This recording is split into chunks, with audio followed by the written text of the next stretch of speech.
دا دی موږ سره جهیل دی ښکلي ښکلي ګلونه دي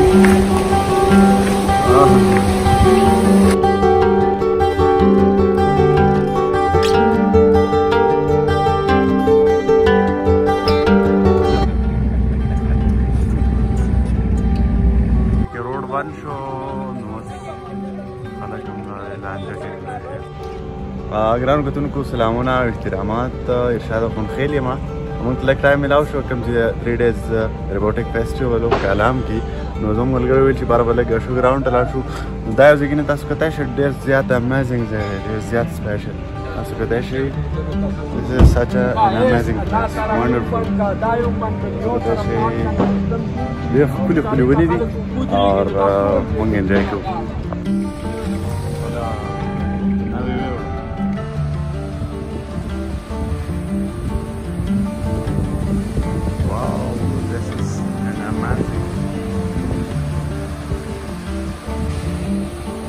کتونکو دا ټایم موږ راورسېدو.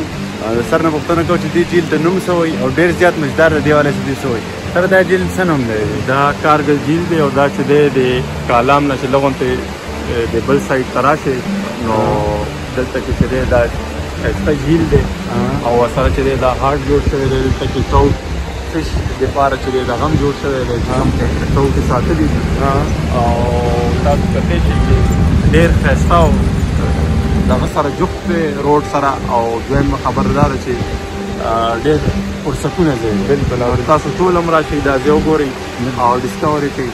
بلکل ګرانو کتونکو دا غونډ ولاګ تاسو ته ډېره مهرباني. دا دومره ښکلی موسم دی او دا نه ښایسته یخې اوبه دي که نه ما خو زړه نه کېږي چې لاړ شو. خو زمونږ اوس په 12 بجې هلته کلوزینګ دی نو هغې له هم ځو نو دا ګنټه دوه دلته راغلي یو ټول مزې لګیا دی ښکلې مزې لي ښکلي ښکلي ګلونه دي ښکلی موسم دی یخې اوبه دي خاموشي ده دلته د خلکو ورکو رش پش دلته دا ځای لا چاته معلوم نه دی نو یاره زه به وایم چې کېدای شي مو ته پیله ځل دلته راغلي او خلکو ته وایي چې دلته راشئ دا یو ښکلی جهیل دی او د دې نه مزه واخلئ. زګینه انجوای کوي که نه؟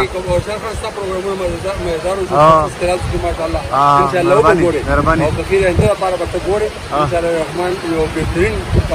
انشاءالله ډېر مهرباني.